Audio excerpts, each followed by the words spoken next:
Frontline Updates, where we delve deep into military strategies and updates from conflict zones. Today, we're discussing the progress of the ongoing special military operation as of March 29, 2025. I'm your host, Sharifa Muhammad MGT. I'm Colonel A.C. Ogintoy, an infantry officer. Continued operations in the Kursk region. The briefing also addresses the situation in the Kursk region, describing ongoing Russian military actions to repel Ukrainian forces, detailing specific locations and the losses incurred by Ukrainian forces. This part of the briefing emphasizes the cross-border nature of the conflict and highlights significant military engagements outside the primary conflict zones. Welcome to Frontline Updates, your trusted source for the latest developments on security and defense operations involving military forces. I'm your host, and today we have an exclusive interview with Colonel A.C. Ogintoy, who will provide insights into the progress of the special military operation as of March 29, 2025. Colonel Ogintoy, thank you for joining us. Thank you for having me. Colonel, let's start with the latest. What is the overall status of the special military operation as of March 29th? The operation is continuing with momentum. Over the past 24 to 48 hours, we've conducted decisive actions across several strategic directions. The focus has been on engaging and defeating enemy concentrations, securing tactical advantages, and liberating settlements that are key to our forward movement. Our forces have been active in the Belgorod, Donetsk, Kharkiv, Zaporizhia, and Kursk sectors, among others. Let's start with Belgorod. What are the developments in that direction? In the Belgorod direction, units from our North Group successfully engaged enemy positions in several settlements, including Krasnopoli, Ugrody, Prokody, and Mirapolskoy. We neutralized elements of 2 mechanized brigades, a Marine brigade, and territorial defense units. This engagement resulted in the destruction of armored vehicles, artillery, and electronic warfare systems, including a radar unit of Israeli origin and a command-level EW platform. And how about the progress from the West Group of forces? The West Group occupied stronger positions and defeated multiple Ukrainian formations, including mechanized and assault brigades, in areas such as Novoy, Yampol, and Kranichki. We also struck targets in Nadia, within the Lugansk sector. The losses inflicted include tanks, Western-manufactured artillery systems, and critical command and logistics infrastructure. We've heard that Pantelimanovka was recently taken. Can you confirm that? Yes, Pantelimanovka in the Donetsk People's Republic was successfully liberated by our southern group. In that operation, we engaged Jaeger units, mechanized brigades, special forces, and territorial defense elements in surrounding towns. A range of enemy hardware, including a U.S.-manufactured HMMWV, was destroyed, and we secured an ammunition depot used to support operations in that corridor. Let's move to the Central Front. How is the Center Group performing? Our Center Group continues to improve tactical positioning. We have engaged a mix of mechanized and assault brigades and a full assault regiment. Engagements were concentrated around several strategic settlements, including Krasnoarmeysk, Novoalexandrovka, and Zeleno. Notably, we destroyed U.S.-made artillery pieces in this area, including the 105mm M101 howitzer. And what about the East and DNEPR directions? In the East, our forces are steadily advancing. We struck and defeated tank, mechanized, and airmobile brigades in Donetsk and parts of the Zaporizhia region. Ammunition depots were neutralized, and artillery assets destroyed.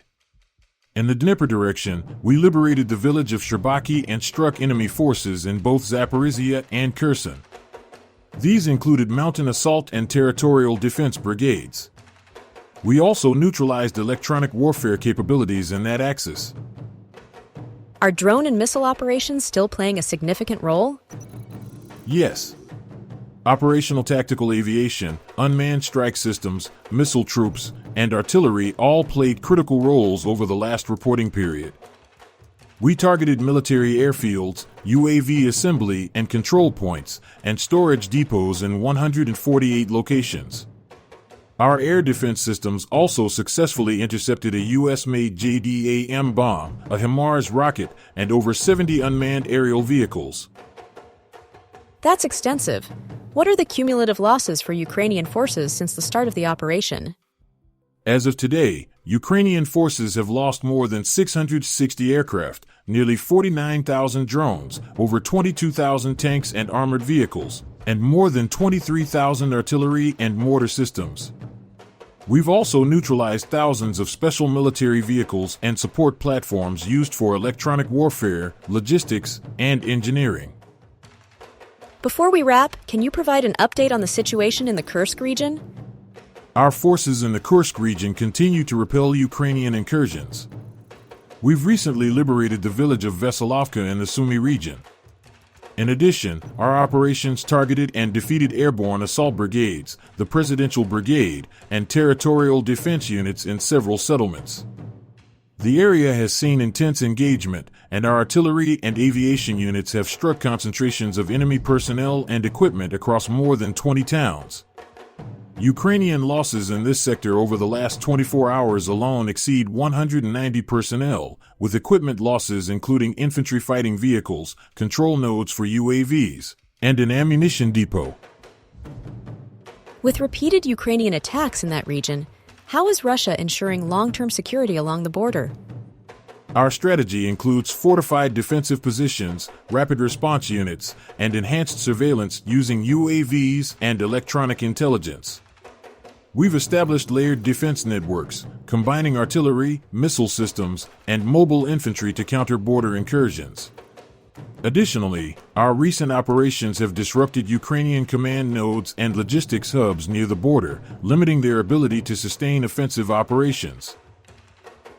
Looking ahead, what are the primary objectives for the next phase of the operation? Our forces will continue to capitalize on our advantage by targeting enemy logistics, supply chains, and reinforcement routes. A drone or two executed a precision strike that damaged part of the roof and disrupted operations at the manufacturing facility. At first glance, the damage may appear limited, but the principle here is not a one-time effect, but scalability. If one drone disables a section of an industrial building, causing it to collapse, a series of 10 to 15 strikes on the target can create critical damage. Thus, kamikaze drones have evolved into instruments of strategic pressure, relatively low cost. They can paralyze production or logistics through precise and repeated impacts. This is particularly effective against facilities with a continuous cycle, where even a temporary halt results in significant issues. Colonel, thank you for providing such a detailed briefing on the current military situation. Your insights are invaluable to our understanding of the conflict's dynamics. And thank you to our listeners for tuning in. Join us next time as we continue to provide up-to-date coverage on global military affairs. Stay with us for more updates and expert analyses on global defense and security issues. Stay informed, stay secure. Thank you. It's crucial to keep the public informed about the progress being made. Additionally, as previously reported, on March 28 at approximately 10:20 a.m., the Sudza gas measuring station was struck by HIMARS rockets, resulting in a significant fire. The Sudza GMS, as an energy facility, was effectively destroyed. Therefore, despite Zelensky's claims regarding the Kyiv regime's alleged halt of the intentional destruction of Russian energy facilities, the Ukrainian armed forces have only escalated their attacks on energy infrastructure in the Kursk and Belgorod regions of the Russian Federation.